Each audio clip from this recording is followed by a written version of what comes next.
is true. The law is our liberty. One of the great defenders of that principle was Clarence Darrow. He defended the hopeless, the shameless, the unpopular, because he believed in every man's freedom under law. But who would defend Clarence Darrow when on January 29th, 1912, a grand jury convened in Los Angeles and returned 2 indictments against him for attempting to bribe a juror? For the next 30 minutes, Defendant Clarence Darrow.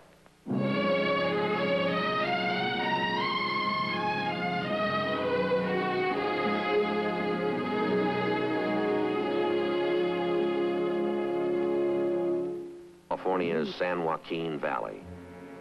Earl Rogers was trying to break a will signed by a dying man. The witness, Philip Ray, had also witnessed the signing of the will. Rogers, famous for his brilliant, sometimes savage cross-examination, had been asking one monotonous question after another for more than 3 hours. The judge was beginning to lose patience. The jury was finding it hard to stay awake. What had been a packed courthouse, attracted by Rogers' reputation, was now a near-empty room of bored people who had nothing better to do. With 2 exceptions. He's off. Yes. But why? Tell me, Mr. Ray, when you saw Patrick Talent sign his will, what was the first thing you did that day? Woke up, I guess. Yes. Mr. Rogers, don't you feel this area has been fully explored by now?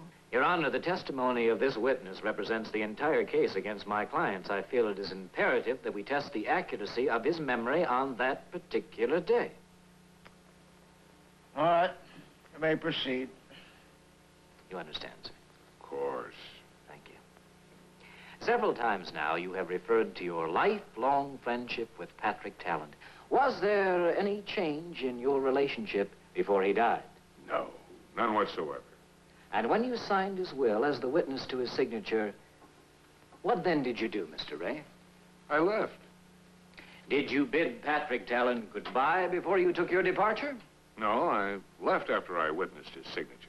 Simply left.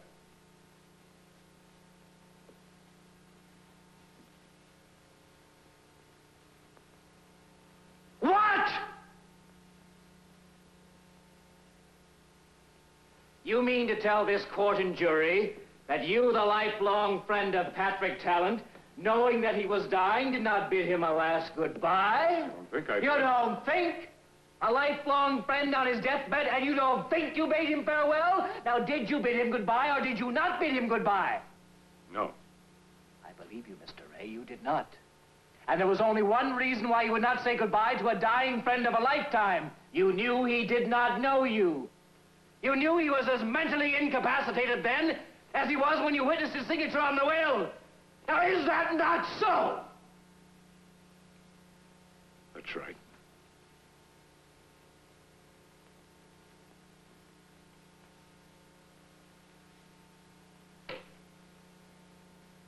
I have no more questions.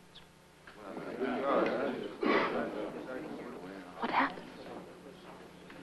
He's just broken a will they said couldn't be broken. A will signed by a man not in his right mind ain't no will at all. Did he have to go through all that? Yes. To make it hit the jury right smack between the eyes. Look at him.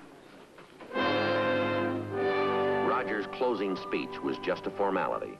His clients received a unanimous judgment in their favor. Mr. Rogers. Yes, Mr. Darrow. How do you do, sir? How do you do? My wife.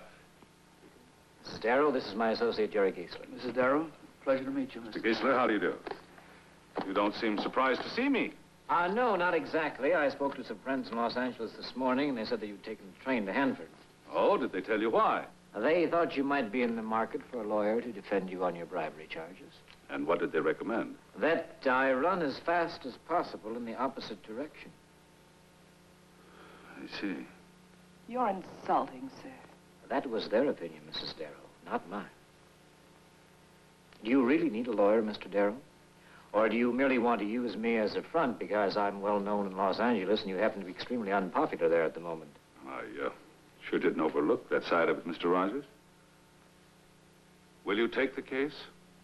One question first. You're in this trouble because you defended the McNamara brothers. Now, you were paid a great deal to defend them on a plea of not guilty. Yet the first thing you did when you took the case was change the plea to guilty. Why? To save their lives. Well, an acquittal would have saved their lives and kept them out of prison to boot.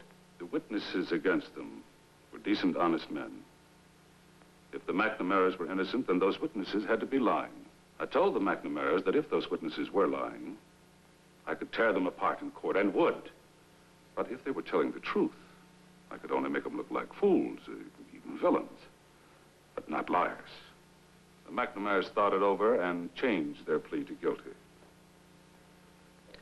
If I take this case, Mr. Darrow, how will you plead? Not guilty.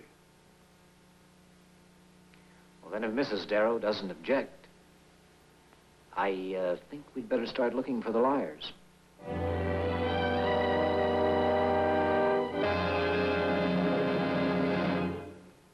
Rogers, Giesler, and two other attorneys, Harry Dame and Horace Apple. They had spent long days, nights, and weeks analyzing the prosecution's case. Now it was May 9th, less than a week before the trial would begin. All right, I'll quote the district attorney. Bert Franklin was hired as a private investigator by Clarence Darrow. Now, why should Franklin bribe a juror unless Darrow put him up to it? Because somebody else paid him to do it? Oh, friend or relative of the McNamaras. He got caught, dragged Mr. Darrow into it to take the load off his own back. That friend or relative might have been the district attorney himself. He didn't want the McNamaras defended. He wanted them dead. Now he wants me instead. Johnny Fredericks is smart and tough, but he doesn't work that way. Who are we defending? Me or the district attorney?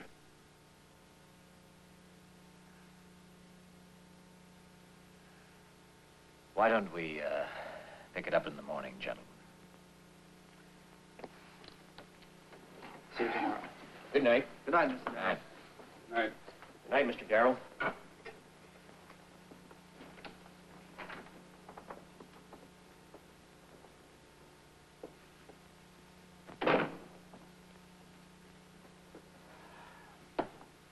You want me off the case? Okay, I've said my fool thing now, and you've said yours. Sit down. No. Next, you're going to start telling me what to do in court. Now, either I'm in charge of this defense, in full charge, or I'm out.